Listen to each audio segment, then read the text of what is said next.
25वें भाव ਦੇ ਵਿੱਚ ਪਹੁੰਚ ਚੁੱਕੇ ਔਰ 25वें ਭਾਵ ਦੇ ਵਿੱਚ ਜਿਸਲੇ ਅਸੀਂ ਆਏ ਆ ਇੱਥੋਂ ਹੁਣ ਨਸਲਾਂ ਜਿਹੜੀਆਂ ਆ ਉਹ ਅੱਗੇ ਨੂੰ ਵਧਦੀਆਂ ਪਈਆਂ। ਅਬਰਾਹਮ ਦਾ ਖਾਨਦਾਨ ਜੋ ਪ੍ਰਭੂ ਨੇ ਉਸਦੇ ਨਾਲ ਵਾਅਦਾ ਕੀਤਾ ਸੀ ਉਸਨੇ ਨੀਹਾਂ ਰੱਖਣੀਆਂ ਸ਼ੁਰੂ ਕਰ ਦਿੱਤੀਆਂ। ਔਰ ਅਬਰਾਹਮ ਨੇ ਸਾਰਾ ਦੀ ਮੌਤ ਤੋਂ ਬਾਅਦ ਉਹਦੇ ਘਰ ਇਸਹਾਕ ਸੀ ਔਰ ਇਸਹਾਕ 37 ਸਾਲ ਦਾ ਸੀ ਜਦੋਂ ਸਾਰਾ ਦੀ ਮੌਤ ਹੋਈ ਔਰ ਅਬਰਾਹਮ ਉਸ ਵੇਲੇ 137 ਸਾਲ ਦਾ ਸੀ। ਇਸਹਾਕ 38 ਸਾਲ ਦਾ ਸੀ ਜਦੋਂ ਉਸਦਾ ਵਿਆਹ ਹੋਇਆ ਔਰ ਅਬਰਾਹਮ 138 ਸਾਲ ਦਾ ਸੀ ਜਦੋਂ ਉਸਦਾ ਵਿਆਹ ਹੋਇਆ। ਔਰ ਜਿਸ ਲਈ ਅਸੀਂ ਪ੍ਰਭੂ ਦੇ ਵਚਨ ਦੇ ਵਿੱਚ ਦੇਖਦੇ ਹਾਂ ਕਿ ਕਟੂਰਾ ਤੋਂ ਪ੍ਰਭੂ ਨੇ ਉਸਨੂੰ ਸੰਤਾਨਾਂ ਦਿੱਤੀਆਂ ਔਰ ਸੰਤਾਨਾਂ ਨੂੰ ਗਾਂ ਸੰਤਾਨਾਂ ਦਿੱਤੀਆਂ। ਲੇਕਿਨ ਜਿਸ ਵੇਲੇ ਅਬਰਾਹਮ ਦੇ ਮਰਨ ਦਾ ਸਮਾਂ ਆਇਆ, ਕਿਉਂਕਿ ਇੱਥੇ ਇਹਨਾਂ ਨੇ ਅਬਰਾਹਮ ਦੀ ਮੌਤ ਦਾ ਸਾਰਾ ਇੱਕ ਜਗ੍ਹਾ ਇਕੱਠਾ ਕਰ ਦਿੱਤਾ, ਲੇਕਿਨ ਅਬਰਾਹਮ ਇਸ ਤੋਂ ਅੱਗੇ ਜਾ ਕੇ ਮਰਿਆ। ਉਸਨੇ ਆਪਣੇ ਪੋਤੇ ਤੋਂ ਜਿਹੜੇ ਹੈਗੇ ਆ ਦੂਜੇ ਵੀ ਦੇਖਿਆ, ਉਹ ਐਗਜ਼ੈਕਟ ਟਿਕਾਣਾ ਅਸੀਂ ਉੱਥੇ ਜਾ ਕੇ ਉਂਗਲ ਰੱਖਾਂਗੇ। ਲੇਕਿਨ ਇਸ ਵੇਲੇ ਜਿਹੜੇ ਅਸੀਂ ਸਮੇਂ ਦੇ ਵਿੱਚ ਦੀ ਲੰਘਦੇ ਪਏ ਆ ਉਹ ਬੇਸਿਕਲੀ ਜਿਸ ਵੇਲੇ ਇਹ ਸਾਰੇ ਪੈਦਾ ਹੋਏ ਆ ਅਬਰਾਹਮ ਦੀਆਂ ਸੰਤਾਨਾਂ ਇੱਥੇ ਜਿਸਲੇ ਪੈਦਾ ਹੋਈਆਂ ਤੇ ਅਸੀਂ ਦੇਖਦੇ ਪਏ ਹਾਂ ਕਿ ਅਸੀਂ ਇੱਥੇ 138 ਔਰ ਪਿੱਛੇ ਜਿਸ ਵੇਲੇ 1830 ਦੇ ਵਿੱਚ ਉਸਦੀ ਮੌਤ ਹੋਈ ਹੈ। ਇੱਥੇ ਅਸੀਂ ਜਿਸਲੇ ਅਬਰਾਹਮ ਨੇ ਵਿਆਹ ਕੀਤਾ 1831 ਜਿਹੜਾ ਅਸੀਂ ਇੱਥੇ ਸਾਲ ਪਹਿਲਾਂ ਇੱਥੇ ਪਹੁੰਚੇ ਹੋਣਾ। Basically that's what it is। ਔਰ ਇੱਥੋਂ 1831 ਤੋਂ ਲੈ ਕੇ ਤੇ ਉਸ ਤੋਂ ਬਾਅਦ 1800 ਤੇ 1800 ਇੱਕ ਮਿੰਟ ਆਇਓ, ਮੇਰਾ ਇੱਥੇ ਲਿਖਿਆ ਹੈ, ਨੋਟ ਲਿਖਿਆ ਹੈ।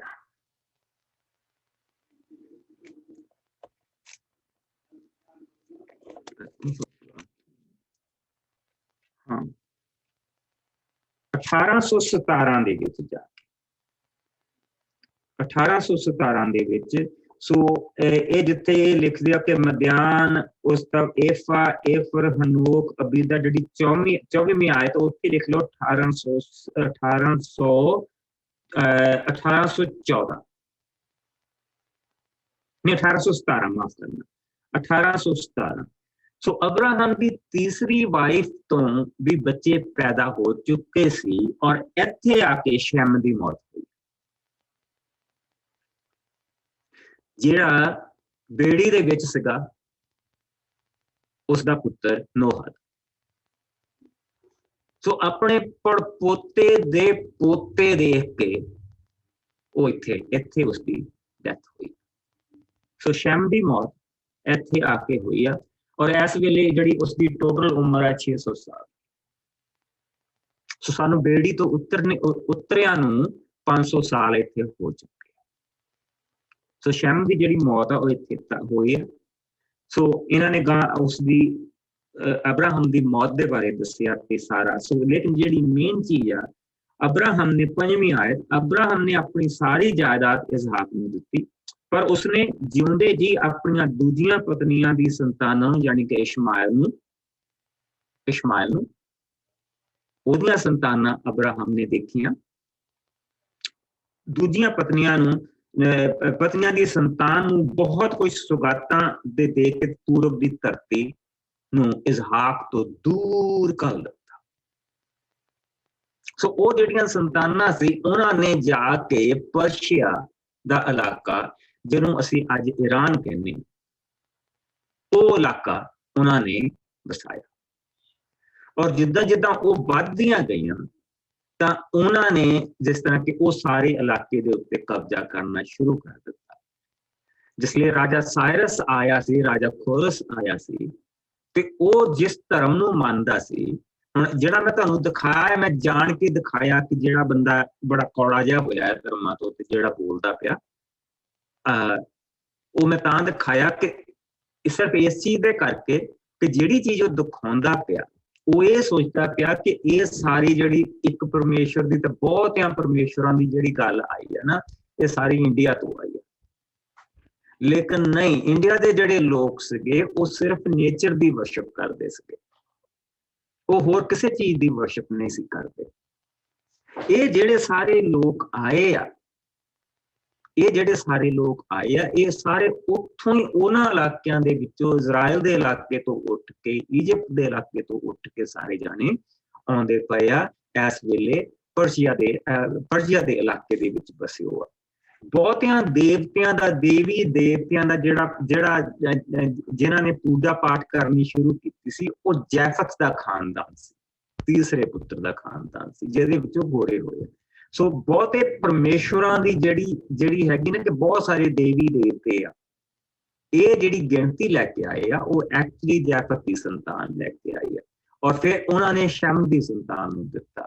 ਪਰ ਜਿਹੜੀ ਹਾਮ ਦੀ ਸੰਤਾਨ ਸੀ ਉਹ ਬੇਸਿਕਲੀ ਨੇਚਰ ਦੀ ਪੂਜਾ ਕਰਦੀ ਸੀ, ਅਦਰ ਦੈਨ ਕਨਾਨ ਤੋਂ ਇਲਾਵਾ। ਉਹ ਅਸੀਂ ਗਾਂ ਜਾ ਕੇ ਉਹਨਾਂ ਦੇ ਬਾਰੇ ਫਿਰ ਦੇਖਾਂਗੇ ਜਿਸਲੇ ਸਾਡਾ ਉਹਨਾਂ ਦੇ ਨਾਲ ਵਾਹ ਪਊਗਾ। ਲੇਕਿਨ ਇਹ ਸਾਰੇ ਉਸਨੇ ਪਰਸ਼ੀਆ ਦੇ ਵਿੱਚ ਵਸਾਤੇ ਜਿਹੜੇ ਇੱਕ ਪਰਮੇਸ਼ਵਰ ਨੂੰ ਮੰਨਦੇ ਸੀ। ਦੇਖੋ ਕਿੰਨੇ ਲੱਗ ਗਏ।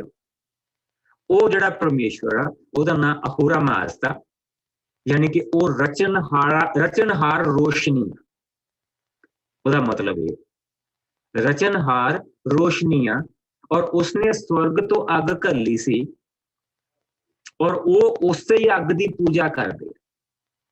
कल ਨੂੰ ਅਸੀਂ थोड़ा ਜਿਹਾ ਇਹਦੇ ਬਾਰੇ ਹੋਰ ਦੇਖਾਂਗੇ।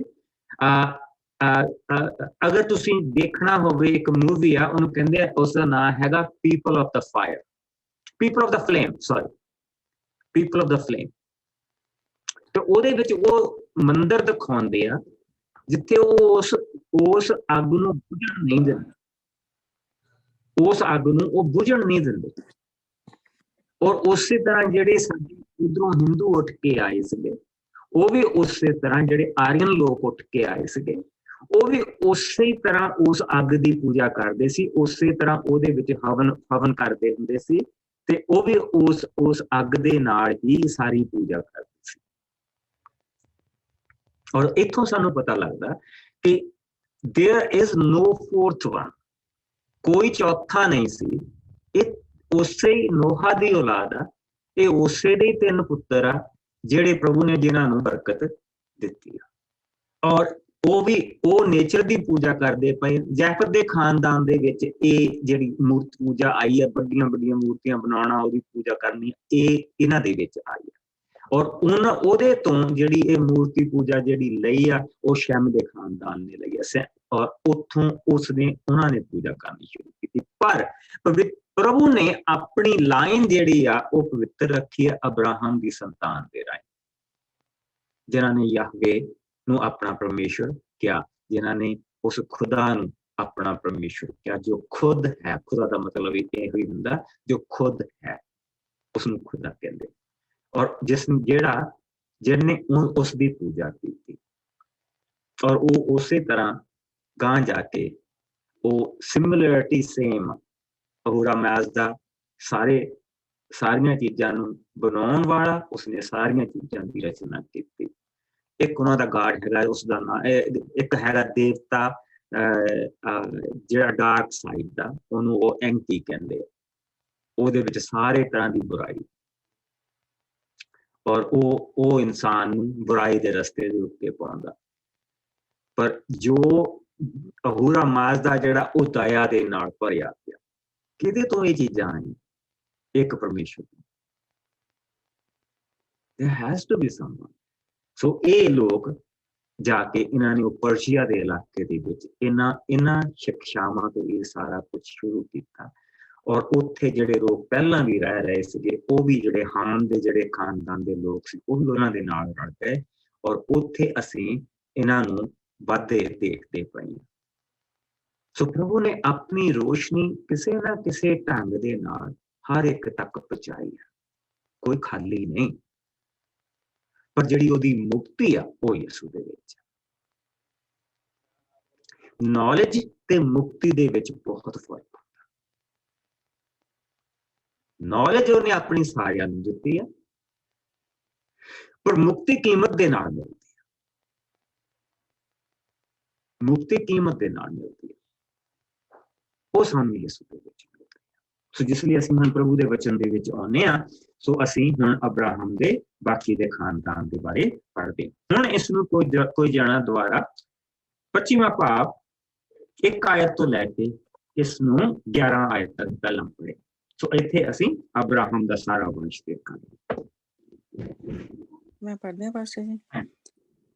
ਅਬਰਾਹਮ ਦਾ ਬਾਕੀ ਦਾ ਵੰਸ਼। ਅਬਰਾਹਮ ਨੇ ਕਟੂਰਾ ਨਾਂ ਦੀ ਇੱਕ ਹੋਰ ਔਰਤ ਨਾਲ ਵਿਆਹ ਕੀਤਾ। ਕਟੂਰਾ ਦੀ ਸੰਤਾਨ ਦੇ ਨਾਂ ਜੋ ਅਬਰਾਹਮ ਤੋਂ ਉਸਦੇ ਘਰ ਹੋਏ ਇਹ ਸਨ: ਜਿਮਰਾਨ, ਯਾਕਸਾਨ, ਮਾਦਾਨ, ਮਿਦਿਆਨ, ਜਿਸਬਾਕ ਅਤੇ ਸ਼ੂਆ। ਜਾਕਸਾਨ ਦੀ ਸੰਤਾਨ ਸੂਬਾ ਅਤੇ ਦਾਦਾਨ ਸੀ ਅਤੇ ਅੱਗੇ ਦਾਦਾਨ ਦੇ ਪੁੱਤਰਾਂ ਦੇ ਨਾਂ ਅਸੁਰਿਮ, ਲਟੂਸਿਮ ਅਤੇ ਲੌਮਿਮ ਸਨ। ਮਿਦਿਆਨ ਦੇ ਪੁੱਤਰ ਏਫਰ, ਹਨੋਕ, ਅਬੀਦਾ ਅਤੇ ਅਲਦਾ ਸਨ। ਇਹ ਸਭ ਕਟੂਰਾ ਦਾ ਵੰਸ਼ ਸੀ। ਅਬਰਾਹਮ ਨੇ ਆਪਣੀ ਸਾਰੀ ਜਾਇਦਾਦ ਇਸਹਾਕ ਨੂੰ ਦਿੱਤੀ, ਪਰ ਉਸਨੇ ਆਪਣੇ ਜਿਉਂਦੇ ਜੀਏ ਆਪਣੀਆਂ ਦੂਜੀਆਂ ਪਤਨੀਆਂ ਦੀ ਸੰਤਾਨ ਨੂੰ ਵੀ ਬਹੁਤ ਕੁਝ ਸੁਗਾਤਾਂ ਦੇ ਤੌਰ ਤੇ ਦਿੱਤਾ ਅਤੇ ਉਹਨਾਂ ਨੂੰ ਪੂਰਬ ਦੀ ਧਰਤੀ ਤੇ ਇਸਹਾਕ ਤੋਂ ਦੂਰ ਘੱਲ ਦਿੱਤਾ। ਅਬਰਾਹਮ ਦੀ ਮੌਤ ਅਤੇ ਦਫਨਾਇਆ ਜਾਣਾ। ਅਬਰਾਹਮ 175 ਸਾਲਾਂ ਦਾ ਹੋ ਕੇ ਮਰ ਗਿਆ।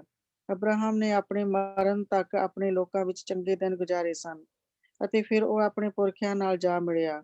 ਉਸਦੇ ਦੋਹਾਂ ਪੁੱਤਰਾਂ ਇਸਹਾਕ ਅਤੇ ਇਸਮਾਇਲ ਨੇ ਉਸ ਨੂੰ ਮਕਫੇਲਾ ਦੀ ਗੁਫਾ ਵਿੱਚ ਦਫਨਾ ਦਿੱਤਾ। ਇਹ ਗੁਫਾ ਉਸ ਖੇਤ ਦੇ ਲਾਗੇ ਸੀ ਜੋ ਅਬਰਾਹਮ ਨੇ ਹਿੱਤੀ ਸ਼ੋਅਰ ਦੇ ਪੁੱਤਰ ਅਫਰੋਨ ਕੋਲੋਂ ਖਰੀਦੀ ਸੀ। ਇਹ ਮਮਰੇ ਦੇ ਸਾਹਮਣੇ ਪਾਸੇ ਸੀ। ਇਹ ਉਹੀ ਥਾਂ ਸੀ ਜਿੱਥੇ ਅਬਰਾਹਮ ਦੀ ਪਤਨੀ ਸਾਰਾ ਦਫਨਾਈ ਗਈ ਸੀ। ਅਬਰਾਹਮ ਦੀ ਮੌਤ ਦੇ ਪਿੱਛੋਂ ਪਰਮੇਸ਼ਰ ਨੇ ਉਸਦੇ ਪੁੱਤਰ ਇਸਹਾਕ ਨੂੰ ਬਹੁਤ ਅਸੀਸ ਦਿੱਤੀ, ਜੋ ਬੈਰ ਲਹੀ ਰੋਈ ਦੀ ਥਾਂ ਕੋਲ ਰਹਿੰਦਾ ਸੀ। ਸੋ ਅਸੀਂ ਜਿਸ ਲਈ ਹੁਣ ਪ੍ਰਭੂ ਦੇ ਵਚਨ ਦੇ ਵਿੱਚ ਇੱਥੇ ਆਏ ਆ, ਸਾਨੂੰ ਉਹ ਸਾਰੀਆਂ ਚੀਜ਼ਾਂ ਹੁਣ ਦੱਸੀਆਂ ਗਈਆਂ ਕਿ ਅਬਰਾਹਮ ਦੇ ਜਿਉਂਦੇ ਜੀ ਉਸਦੇ ਪੁੱਤਰਾਂ ਦੇ ਨਾਮ ਦੱਸੇ ਗਏ। ਇਸ਼ਮਾਇਲ ਤੇ ਇਸਹਾਕ ਦਾ ਸਾਨੂੰ ਪਤਾ, ਉਸਦੇ ਬਾਕੀ ਦੇ ਪੁੱਤਰ, ਉਸਦੇ ਬਾਕੀ ਦੇ ਪੋਤੇ, ਕਿਸ ਤਰ੍ਹਾਂ ਉਸਨੇ ਸਾਰਿਆਂ ਨੂੰ ਜਾਇਦਾਦ ਵੰਡੀ। ਜਾਇਦਾਦ ਦਾ ਕਹਿਣ ਦਾ ਮਤਲਬ ਇਹ ਨਹੀਂ, ਜਾਇਦਾਦ ਉਹਨਾਂ ਦੇ ਕੋਲ ਕੀ ਸੀ, ਕੁਛ ਵੀ ਨਹੀਂ ਸੀ। ਜਾਇਦਾਦ ਤੰਬੂਆਂ ਦੇ ਵਿੱਚ ਰਹਿੰਦੇ ਸੀ ਵਿਚਾਰੇ। ਇੱਕੋ ਚੀਜ਼ ਹਾਲੇ ਤੱਕ ਉਹ ਓਨ ਕਰਦੇ ਸੀ ਜਿੱਥੇ ਉਹ ਆਪਣੇ ਜਿੱਥੇ ਜਾ ਕੇ ਆਪਣੀਆਂ ਲੋਕਾਂ ਨੂੰ ਪਿਆਰੀ ਕਰਦੇ ਸੀ। ਬਸ ਉਹੀ ਇੱਕ ਜਗ੍ਹਾ ਸੀ ਜਿਸ ਨੂੰ ਉਹ ਆਪਣੀ ਕਹਿ ਸਕਦੇ ਸੀ। ਕਹਿਣ ਦਾ ਕੀ ਮਤਲਬ ਹੈਗਾ ਕਿ ਜਿਹੜੀ ਉਹ ਮੇਨ ਬਰਕਤ, ਜਿਹੜੀ ਯਿਸੂ ਮਸੀਹ ਦੀ ਬਰਕਤ ਆ, ਉਹ ਜੇਠੇ ਹੋਣ ਦਾ ਜਿਹੜਾ ਅਧਿਕਾਰ ਉਹ ਉਸਨੇ ਇਸਹਾਕ ਨੂੰ ਦਿੱਤਾ। ਜਿਹੜਾ ਵਾਅਦੇ ਦਾ ਅਧਿਕਾਰ ਆ ਉਹ ਉਸਨੇ ਇਸਹਾਕ ਨੂੰ ਦਿੱਤਾ। ਤੇ ਬਾਕੀ ਉਸਦੇ ਕੋਲ ਸੋਨਾ ਸੀ, ਚਾਂਦੀ ਸੀ, ਉਸਦੇ ਕੋਲ ਜਾਨਵਰ ਸੀ, ਸਭ ਕੁਝ ਸੀ। ਬਾਕੀ ਉਸਨੇ ਸਾਰੀਆਂ ਚੀਜ਼ਾਂ ਹਿਸਾਬ ਦੇ ਨਾਲ ਵੰਡ ਕੇ, ਤਾਂ ਕਿ ਇਹਨਾਂ 'ਚ ਝਗੜਾ ਨਾ ਪਵੇ, ਤਾਂ ਉਹਨਾਂ ਨੂੰ ਕਹਿਤਾ ਕਿ ਤੁਸੀਂ ਹੁਣ ਪੂਰਬ ਦੀ ਧਰਤੀ ਦੇ ਵੱਲ ਦੂਰ ਚਲੇ ਜਾਓ ਤਾਂ ਕਿ ਤੁਹਾਡੇ ਆਪਸ ਦੇ ਵਿੱਚ ਝਗੜਾ ਨਾ ਹੋਵੇ। ਉਸਨੇ ਆਪਣੇ ਜਿਉਂਦੇ ਜੀ ਹੀ ਆਪਣੇ ਪੁੱਤਰਾਂ ਨੂੰ ਖੁਸ਼ ਕਰ ਦਿੱਤਾ ਸਾਰਿਆਂ ਨੂੰ, ਤਾਂ ਕਿ ਇਸਹਾਕ ਦੀ ਲਾਈਨ ਦੇ ਉੱਤੇ ਜਿਹੜਾ ਇਸਹਾਕ ਜਿਹੜਾ ਪ੍ਰਭੂ ਨੇ ਚੁਣਿਆ ਆ, ਉਸਦੇ ਉੱਤੇ ਕਿਸੇ ਤਰ੍ਹਾਂ ਦੀ ਵੀ ਕੋਈ ਵੀ ਚੀਜ਼ ਨਾ ਆਏ। ਹੁਣ ਸਾਨੂੰ ਇਸ਼ਮਾਇਲ ਦੇ ਖਾਨਦਾਨ ਦੇ ਬਾਰੇ ਪਤਾ ਲੱਗਣਾ ਕਿ ਇਸ਼ਮਾਇਲ ਦੇ ਬੱਚਿਆਂ ਦੇ ਨਾਂ ਕੀ ਸੀ। ਪ੍ਰਭੂ ਨੇ ਉਸਨੂੰ ਬਰਕਤ ਦਿੱਤੀ ਸੀ। ਪ੍ਰਭੂ ਨੇ ਕਿਹਾ ਸੀ ਮੈਂ ਇਸ ਤੋਂ ਮੈਂ 12 ਰਾਜੇ ਪੈਦਾ ਕਰਾਂਗਾ। ਇਸ ਦੀ ਬਰਕਤ ਮੈਂ ਇਸ ਨੂੰ ਦਿੱਤੀ ਆ, ਤੂੰ ਇਹਦੇ ਬਾਰੇ ਫਿਕਰ ਨਾ ਕਰ। ਸੋ ਆਓ ਅਸੀਂ 12 ਆਇਤ ਤੋਂ ਲੈ ਕੇ 19 ਆਇਤ ਤੱਕ ਦੇਖਦੇ ਹਾਂ। ਮੈਂ ਪੜ੍ਹਦੇ ਪਾਸਟਰ ਜੀ। ਹਾਂਜੀ ਬਿਲਕੁਲ। ਇਸਮਾਇਲ ਦਾ ਵੰਸ਼। ਇਹ ਅਬਰਾਹਮ ਦੇ ਪੁੱਤਰ ਇਸਮਾਇਲ ਦੇ ਵੰਸ਼ ਦਾ ਲੇਖਾ ਹੈ, ਜਿਸ ਨੂੰ ਸਾਰਾ ਦੀ ਮਿਸਰੀ ਦਾਸੀ ਹਾਜਰਾ ਨੇ ਜਨਮ ਦਿੱਤਾ ਸੀ।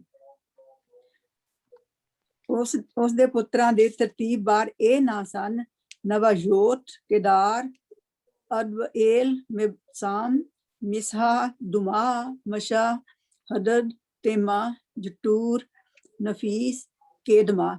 ਇਹ 12 ਪੁੱਤਰ 12 ਕਬੀਲਿਆਂ ਦੇ ਸਰਦਾਰ ਸਨ ਅਤੇ ਇਹਨਾਂ ਦੇ ਨਾਵਾਂ ਦੇ ਪਿੱਛੇ ਉਹਨਾਂ ਦੇ ਪਿੰਡਾਂ ਦੇ ਨਾਂ ਰੱਖੇ ਗਏ ਸਨ।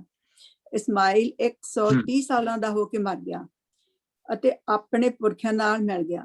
ਇਸਮਾਇਲ ਦੇ ਪੁੱਤਰਾਂ ਦੇ 12 ਕਬੀਲੇ ਹਵੀਲਾ ਦੇ ਇਲਾਕੇ ਤੋਂ ਲੈ ਕੇ ਸੂਰ ਦੇ ਇਲਾਕੇ ਤੱਕ ਵਸੇ ਹੋਏ ਸਨ। ਇਹ ਇਲਾਕਾ ਮਿਸਰ ਦੇ ਨਾਲ ਲੱਗਦਾ ਹੈ। ਉਹ ਅਬਰਾਹਮ ਦੇ ਬਾਕੀ ਦੇ ਵੰਸ਼ ਤੋਂ ਵੱਖ ਰਹਿੰਦੇ ਸਨ। ਇਸਾਊ ਅਤੇ ਯਕੂਬ ਦਾ ਜਨਮ। ਅਬਰਾਹਮ ਇਸਹਾਕ ਦਾ ਪਿਤਾ ਸੀ। ਇਸਹਾਕ ਦੇ ਵੰਸ਼ ਦਾ ਅੱਗੇ ਬਿਆਨ ਅੱਛਾ ਜੀ, ਇੱਥੇ ਤਾਂ ਠੀਕ। ਹਾਂਜੀ ਠੀਕ। ਸੋ ਅਸੀਂ ਕੀ ਪ੍ਰਭੂ ਦੇ ਵਚਨ ਦੇ ਵਿੱਚ ਦੇਖਦੇ ਪਏ ਕਿ ਪ੍ਰਭੂ ਦੇ ਵਚਨ ਜਿਹੜੀ ਉਹ ਚੀਜ਼ ਕਹਿ ਦਿੰਦਾ ਉਹ ਕੱਚੇ ਨਹੀਂ ਹੁੰਦੇ। ਇਸੇ ਦੁੱਖ ਉਠਾਉਣੇ ਪੈਂਦੇ ਆ, ਹਾਂ ਉਠਾਉਣੇ ਪੈਂਦੇ। ਉਸਨੇ ਜੋ ਵਾਅਦਾ ਇਸ਼ਮਾਇਲ ਦੇ ਲਈ ਕੀਤਾ ਸੀ ਪ੍ਰਭੂ ਨੇ ਉਸਨੂੰ ਪੂਰਾ ਕੀਤਾ। ਸੋ ਉਹ ਪੂਰਬ ਦੇ ਵੱਲ ਨੂੰ ਉਸਨੂੰ ਘੱਲ ਦਿੱਤਾ, ਦੂਸਰੇ ਨੂੰ ਪਸ਼ਚਿਮ ਦੇ ਵੱਲ ਘੱਲ ਦਿੱਤਾ। ਉਸਨੇ ਜਾ ਕੇ ਇਜਿਪਟ ਦੇ ਲਾਗੇ ਜਾ ਕੇ, ਕਿਉਂਕਿ ਉਹ ਆਪ ਇਜਿਪਟ ਤੋਂ ਸੀਗੀ, ਮਿਸਰ ਤੋਂ ਸੀਗੀ, ਮਿਸਰ ਦੇ ਲਾਗੇ ਜਾ ਕੇ ਉਹਨਾਂ ਇਲਾਕਿਆਂ ਦੇ ਵਿੱਚ ਉਹ ਵੱਸ ਗਿਆ। ਔਰ ਉੱਥੇ ਉਸਨੇ ਉਹ ਸੂਰ ਦੇ ਇਲਾਕੇ ਤੋਂ ਲੈ ਕੇ ਤਾਂ ਇਜਿਪਟ ਦੇ ਮਿਸਰ ਤੱਕ ਦੇ ਇਲਾਕਿਆਂ ਤੱਕ ਉਹਦੇ 12 ਕਬੀਲੇ ਸੀ ਔਰ 12 ਸਰਦਾਰ ਉਹਦੇ ਵਿੱਚੋਂ ਨਿਕਲੇ। ਔਰ 12 ਜਿਹੜੇ ਹੈਗੇ ਆ ਗਾਂ ਇਸਹਾਕ ਤੋਂ ਨਿਕਲੇ। ਇਹ ਸਾਨੂੰ ਬਹੁਤ ਧਿਆਨ ਦੇਣਾ ਪੈਣਾ। ਪ੍ਰਭੂ ਨੇ 12 ਹੀ ਉਹਨੂੰ ਦਿੱਤੇ ਆ ਤੇ 12 ਹੀ ਉਸਨੇ ਗਾਂ ਜਾ ਕੇ 12 ਹੀ ਉਸਨੇ ਜਾ ਕੇ ਯਾਕੂਬ ਨੂੰ ਦੇਣੇ, ਮਾਫ ਕਰਨਾ। ਇਸਹਾਕ ਨੂੰ 2 ਮਿਲਣੇ ਆ ਤੇ 12 ਗਾਂ ਜਾ ਕੇ ਮਿਲਣੇ, ਜਿਹਨਾਂ ਤੋਂ ਇੱਕ ਕੌਮ ਬਣਨੀ। ਪਰ ਇਸ਼ਮਾਇਲ ਨੂੰ 12 ਦੇ ਕੇ ਉਸਨੂੰ ਇੱਕ ਕੌਮ ਬਣਾ ਦਿੱਤਾ ਹੈ। ਸੋ ਪ੍ਰਭੂ ਦੇ ਵਾਅਦੇ ਦੇਖੋ ਕਿਸ ਤਰ੍ਹਾਂ ਪੂਰੇ ਹੁੰਦੇ। ਸੋ ਆਓ ਹੁਣ ਅਸੀਂ ਇਸਹਾਕ ਦੀ ਜ਼ਿੰਦਗੀ ਦੇ ਵਿੱਚ ਚੱਲੀਏ। ਕੱਲ ਨੂੰ ਇਸ ਦੇ ਬਾਰੇ ਥੋੜੀ ਜਿਹੀ ਮੂਵੀ ਵੀ ਦੇਖਾਂਗੇ, ਬੜਾ ਪਿਆਰੇ ਹਿੱਸੇ ਹੈ ਸਾਰੇ। ਸੋ ਆਓ ਅਸੀਂ ਇਸਹਾਕ ਦੇ ਅੱਜ ਜਿਹੜਾ ਹੈਗਾ ਇਸਦਾ 19 ਤੋਂ ਲੈ ਕੇ ਇਸ ਆਇਤ ਨੂੰ ਤੇ ਅਸੀਂ 34 ਤੱਕ ਇਸ ਨੂੰ ਕੋਈ ਜਾਣ। ਏਸਾਊ ਅਤੇ ਯਾਕੂਬ ਦਾ ਜਨਮ। ਅਬਰਾਹਮ ਇਸਹਾਕ ਦਾ ਪਿਤਾ ਸੀ। ਇਸਹਾਕ ਦੇ ਵੰਸ਼ ਦਾ ਅੱਗੇ ਬਿਆਨ ਇਸ ਤਰ੍ਹਾਂ ਹੈ। ਇਸਹਾਕ ਨੇ ਜਦੋਂ ਰਿਬਕਾ ਨਾਲ ਵਿਆਹ ਕੀਤਾ ਤਾਂ ਉਸ ਦੀ ਉਮਰ 40 ਸਾਲ ਦੀ ਸੀ। ਰਿਬਕਾ ਅਗਮੀ ਬਤੂਏਲ ਪਦਮ ਦੀ ਧੀ ਸੀ ਅਤੇ ਲਾਬਾਨ ਦੀ ਭੈਣ ਸੀ। ਰਿਬਕਾ ਬਾਂਝ ਸੀ, ਪਰ ਉਸ ਦੇ ਲਈ ਇਸਹਾਕ ਨੇ ਪ੍ਰਭੂ ਅੱਗੇ ਪ੍ਰਾਰਥਨਾ ਕੀਤੀ। ਪਰਮੇਸ਼ਰ ਨੇ ਉਸ ਦੀ ਪ੍ਰਾਰਥਨਾ ਸੁਣ ਲਈ ਅਤੇ ਰਿਬਕਾ ਗਰਭਵਤੀ ਹੋਈ। ਉਸ ਦੀ ਕੁੱਖ ਵਿੱਚ ਬੱਚੇ ਉਛਲ ਰਹੇ ਸਨ ਅਤੇ ਉਸਨੇ ਕਿਹਾ, ਇਸ ਤਰ੍ਹਾਂ ਕਿਉਂ? ਮੈਂ ਜਿਉਂਦੀ ਕਿਸ ਤਰ੍ਹਾਂ ਰਹਿ ਸਕਦੀ ਹਾਂ? ਇਸ ਲਈ ਉਹ ਪ੍ਰਭੂ ਕੋਲ ਜਾ ਕੇ ਇਸ ਬਾਰੇ ਪੁੱਛਣ ਲੱਗੀ। ਪ੍ਰਭੂ ਨੇ ਉਸਨੂੰ ਕਿਹਾ, ਤੇਰੀ ਕੁੱਖ ਵਿੱਚ 2 ਕੌਮਾਂ ਹਨ। ਉਹ ਦੋਵੇਂ ਕੌਮਾਂ ਦੇ ਲੋਕ ਇੱਕ ਦੂਜੇ ਦੇ ਵਿਰੁੱਧ ਹੋਣਗੇ, ਇੱਕ ਦੂਜੇ ਤੋਂ ਤਕੜੇ ਹੋਣਗੇ, ਪਰ ਵੱਡਾ ਛੋਟੇ ਦੀ ਸੇਵਾ ਕਰੇਗਾ। ਦਿਨ ਪੂਰੇ ਹੋਣ ਤੇ ਰਿਬਕਾ ਨੇ 2 ਜੋੜੇ ਪੁੱਤਰਾਂ ਨੂੰ ਜਨਮ ਦਿੱਤਾ। ਪਹਿਲੇ ਦੇ ਸਰੀਰ ਤੇ ਲਾਲ ਜੱਤ ਸੀ, ਇਸ ਲਈ ਉਹਨਾਂ ਉਸ ਦਾ ਨਾਮ ਏਸਾਊ ਰੱਖਿਆ। ਦੂਜਾ ਪਹਿਲੇ ਦੀ ਅੱਡੀ ਫੜ ਕੇ ਬਾਹਰ ਆਇਆ, ਇਸ ਲਈ ਉਹਨਾਂ ਉਸ ਦਾ ਨਾਮ ਯਾਕੂਬ ਰੱਖਿਆ। ਇਸਹਾਕ ਦੀ ਉਹਨਾਂ ਦੇ ਜਨਮ ਸਮੇਂ 60 ਸਾਲਾਂ ਦੀ ਉਮਰ ਸੀ। ਜਦੋਂ ਦੋਵੇਂ ਮੁੰਡੇ ਵੱਡੇ ਹੋਏ ਤਾਂ ਵੱਡਾ ਏਸਾਊ ਇੱਕ ਚੰਗਾ ਸ਼ਿਕਾਰੀ ਬਣਿਆ ਜੋ ਹਮੇਸ਼ਾ ਖੁੱਲੇ ਖੇਤਾਂ ਵਿੱਚ ਰਹਿੰਦਾ ਸੀ, ਪਰ ਯਾਕੂਬ ਸ਼ਾਂਤ ਸੁਭਾਅ ਦਾ ਸੀ ਅਤੇ ਉਹ ਆਮ ਕਰਕੇ ਘਰ ਰਹਿੰਦਾ ਸੀ। ਇਸਹਾਕ ਏਸਾਊ ਨੂੰ ਪਿਆਰ ਕਰਦਾ ਸੀ ਕਿਉਂਕਿ ਉਸਨੂੰ ਉਸਦਾ ਸ਼ਿਕਾਰ ਪਸੰਦ ਸੀ, ਪਰ ਰਿਬਕਾ ਯਾਕੂਬ ਨੂੰ ਪਿਆਰ ਕਰਦੀ ਸੀ। ਇੱਕ ਦਿਨ ਯਾਕੂਬ ਲਾਲ ਮਸੂਰ ਦੀ ਦਾਲ ਬਣਾ ਰਿਹਾ ਸੀ ਕਿ ਉਸ ਸਮੇਂ ਏਸਾਊ ਬਾਹਰੋਂ ਘਰ ਆਇਆ। ਉਸਨੂੰ ਭੁੱਖ ਲੱਗੀ ਹੋਈ ਸੀ। ਏਸਾਊ ਨੇ ਯਾਕੂਬ ਨੂੰ ਕਿਹਾ, ਮੈਨੂੰ ਥੋੜੀ ਦਾਲ ਦੇ ਕਿਉਂਕਿ ਮੈਨੂੰ ਭੁੱਖ ਲੱਗੀ ਹੈ। ਉਸ ਦਾ ਨਾਂ ਇਸੇ ਕਾਰਨ ਅਦੋਮ ਪੈ ਗਿਆ। ਯਾਕੂਬ ਨੇ ਏਸਾਊ ਨੂੰ ਕਿਹਾ, ਇਸ ਦੇ ਬਦਲੇ ਤੂੰ ਆਪਣਾ ਜੇਠੇ ਹੋਣ ਦਾ ਹੱਕ ਮੇਰੇ ਕੋਲ ਵੇਚ ਦੇ। ਏਸਾਊ ਨੇ ਉੱਤਰ ਦਿੱਤਾ, ਮੈਂ ਭੁੱਖਾ ਮਰ ਜਾਵਾਂਗਾ, ਪਰ ਇਸ ਲਈ ਮੇਰੇ ਜੇਠੇ ਹੋਣ ਨਾਲ ਮੈਨੂੰ ਕੀ ਮਿਲੇਗਾ? ਯਾਕੂਬ ਨੇ ਕਿਹਾ, ਤੂੰ ਇਸ ਬਾਰੇ ਸਹੁੰ ਚੁੱਕ ਅਤੇ ਕਹਿ ਕਿ ਮੈਂ ਤੈਨੂੰ ਆਪਣਾ ਜੇਠੇ ਹੋਣ ਦਾ ਅਧਿਕਾਰ ਦਿੰਦਾ ਹਾਂ। ਏਸਾਊ ਨੇ ਇਸ ਬਾਰੇ ਸਹੁੰ ਚੁੱਕੀ ਅਤੇ ਯਾਕੂਬ ਕੋਲ ਰੋਟੀ ਦੇ ਲਈ ਆਪਣੇ ਜੇਠੇ ਹੋਣ ਦਾ ਹੱਕ ਵੇਚ ਦਿੱਤਾ। ਫਿਰ ਯਾਕੂਬ ਨੇ ਉਸ ਨੂੰ ਕੁਝ ਰੋਟੀ ਅਤੇ ਦਾਲ ਦਿੱਤੀ ਜੋ ਏਸਾਊ ਨੇ ਖਾਧੀ ਪੀਤੀ ਅਤੇ ਉੱਥੋਂ ਚਲਾ ਗਿਆ। ਇਸ ਤਰ੍ਹਾਂ ਏਸਾਊ ਨੇ ਆਪਣੇ ਜੇਠੇ ਹੋਣ ਦਾ ਹੱਕ ਦਾ ਅਪਮਾਨ ਕੀਤਾ। ਆਮੀਨ। ਔਰ ਇਹ ਬੜੀ ਵੱਡੀ ਚੀਜ਼ ਉਸਨੇ ਗੁਆਤੀ। ਇਹ ਬੜੀ ਵੱਡੀ ਚੀਜ਼ ਉਸਨੇ ਗੁਆਤੀ। ਔਰ ਇਸ ਦਾ ਜਿਹੜਾ ਮੇਨ ਕਾਰਨ ਉਹ ਇਹ ਸੀ ਕਿ ਏਸਾਊ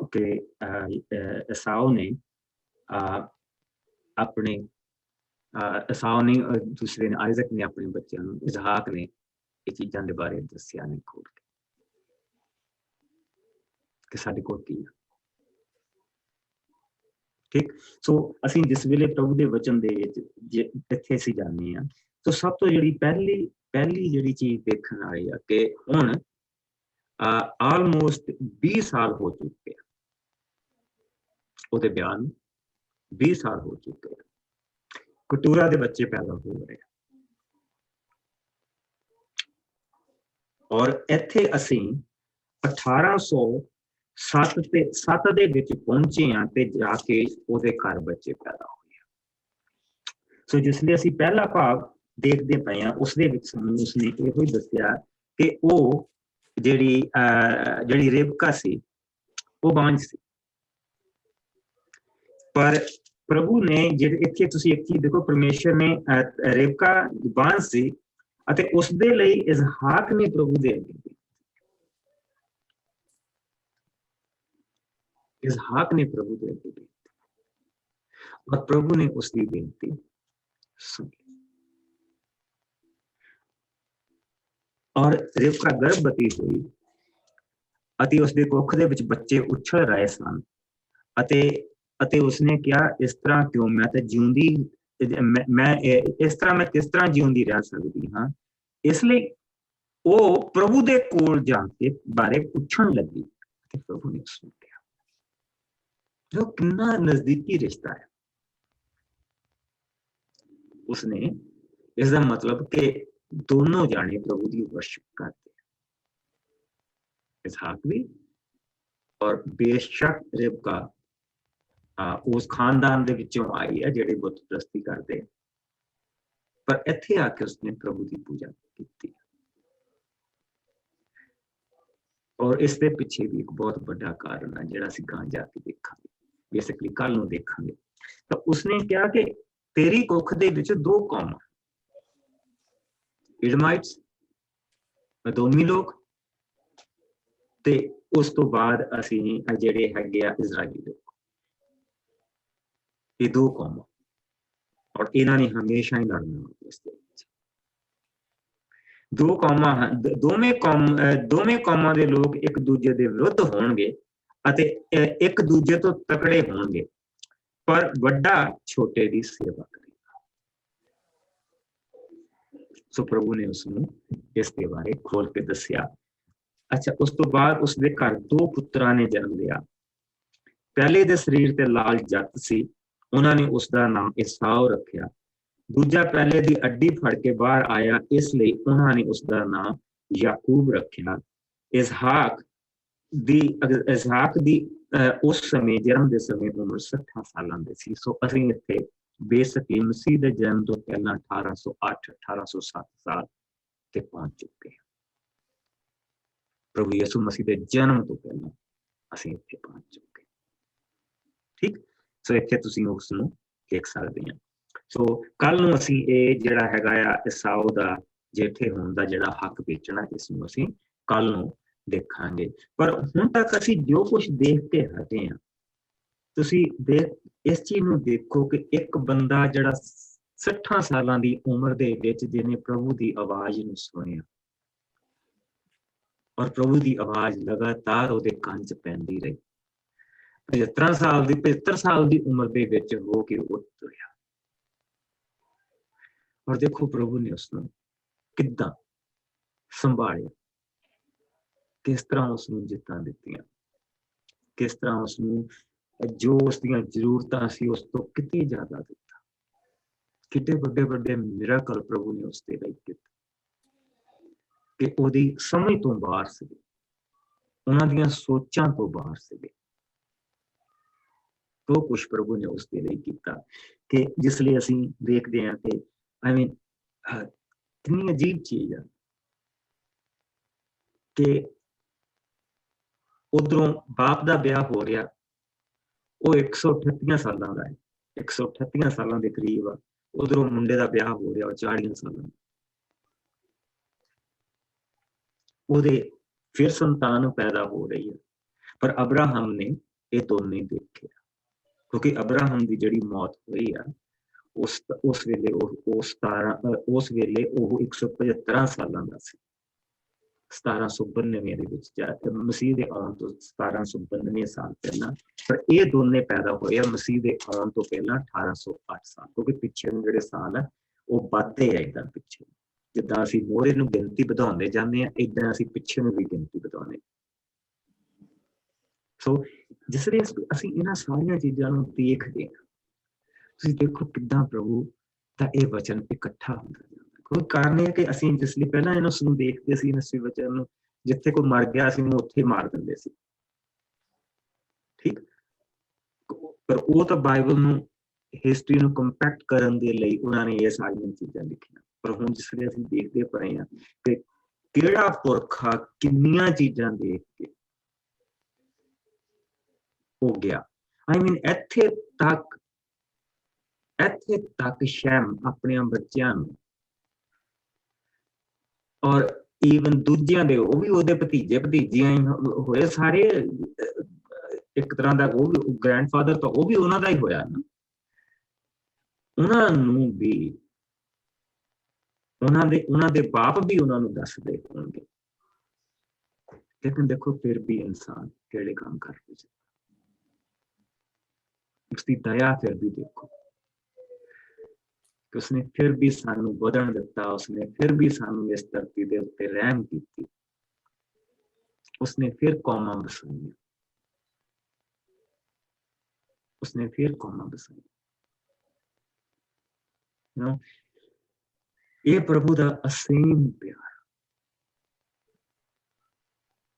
ਇਹ ਉਸਦਾ ਉਹ ਪਿਆਰ ਹੈ ਜਿਸ ਨੂੰ ਅਸੀਂ ਸਮਝ ਨਹੀਂ ਸਕਦੇ। ਇਸ ਕਰਕੇ ਕਹਿੰਦਾ ਪਰਮੇਸ਼ਰ ਦਾ ਪਿਆਰ ਜੋ ਸਾਡੀ ਸਮਝ ਤੋਂ ਪਰੇ, ਪਰਮੇਸ਼ਰ ਦੀ ਸ਼ਾਂਤੀ ਜੋ ਸਾਡੀ ਸਮਝ ਤੋਂ ਪਰੇ,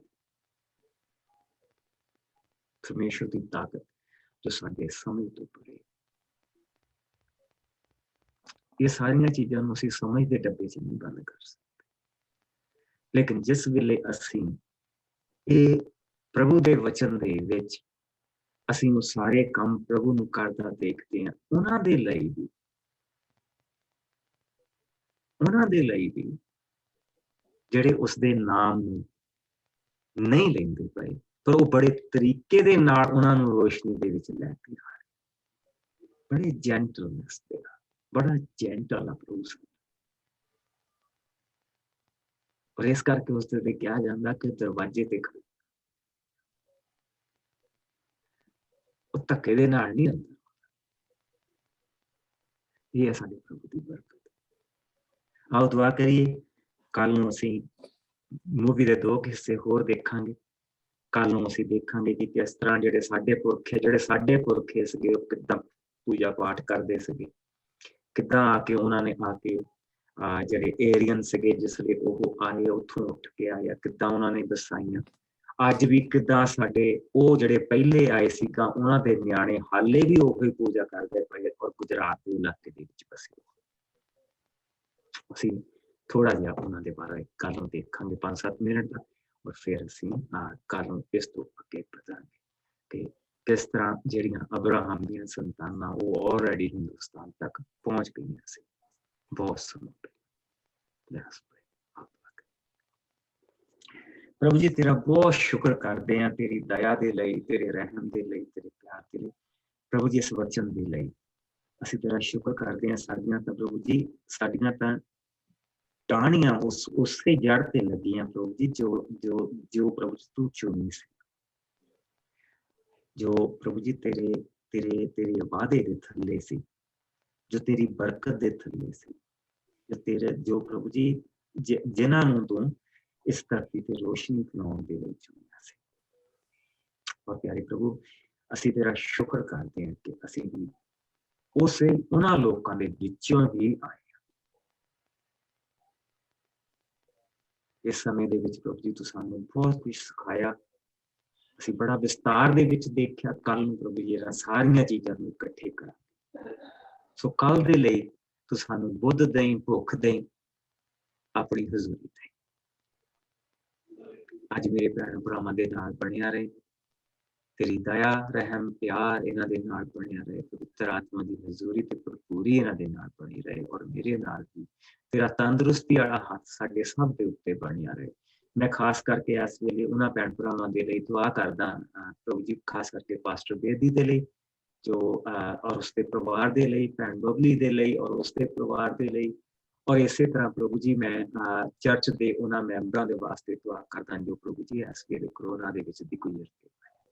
ਤੇਰਾ ਤੰਦਰੁਸਤੀ ਵਾਲਾ ਹੱਥ ਪ੍ਰਭੂ ਜੀ ਖਾਸ ਕਰਕੇ ਬਜ਼ੁਰਗਾਂ ਦੇ ਨਾਲ ਹੋ, ਇਹ ਅਸੀਂ ਤੇਰੇ ਮਿੱਠੇ ਪਿਆਰੇ ਯਿਸੂ ਨਾਮ ਦੇ ਵਿੱਚ ਰੱਖਦੇ ਸਾਡੀ ਦੁਆ ਨੂੰ ਸੁਣ। Bless you all, ਪ੍ਰਭੂ ਤੁਹਾਡੇ ਸਭ ਦੇ ਨਾਲ ਬਣਿਆ ਰਹੇ। ਔਰ ਕੱਲ ਨੂੰ ਅਸੀਂ ਥੋੜਾ ਜਿਹਾ ਹੋਰ ਆਪਣੀਆਂ ਜੜ੍ਹਾਂ ਦੇ ਬਾਰੇ ਵਿੱਚ ਜਾਵਾਂਗੇ, ਦੇਖਾਂਗੇ ਕਿ ਅਸੀਂ ਇਹ ਕਿੱਥੋਂ ਪੌਦੇ ਆਏ। Bless you, ਪ੍ਰਭੂ ਤੁਹਾਨੂੰ ਬਰਕਤ।